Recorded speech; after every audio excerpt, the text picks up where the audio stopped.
Masih 2 menit bersama Al-Quran 6 Ramadan 1445 Hijriah dari juz 6. Saya ingin mengambil ayat 164 dari surat An-Nisa. A'udzubillahi minasyaitonirrajim. Wa rusulan qad qasasnahum 'alaika min qablu wa rusulan lam naqsushum 'alaik.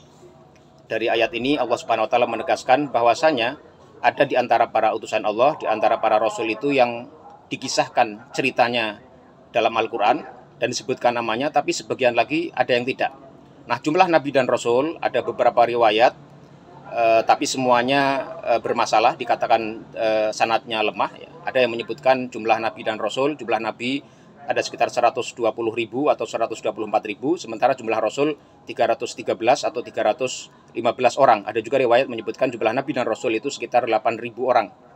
Tapi yang pasti adalah jumlah nabi dan rasul itu sangat banyak sekali. Mengapa? Karena Allah berfirman dalam surat Fatir, wa im min ummatin illa khala fiha nadhir, dan tidaklah ada satu umat kecuali datang kepada mereka seorang pemberi peringatan.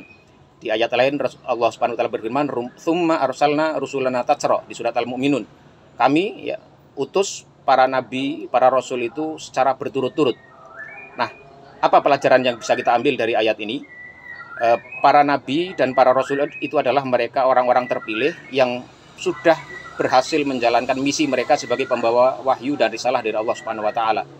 Tapi banyak di antara mereka yang tidak tercatat namanya, tidak dikisahkan ceritanya, dan bahkan tidak tertulis dalam sejarah.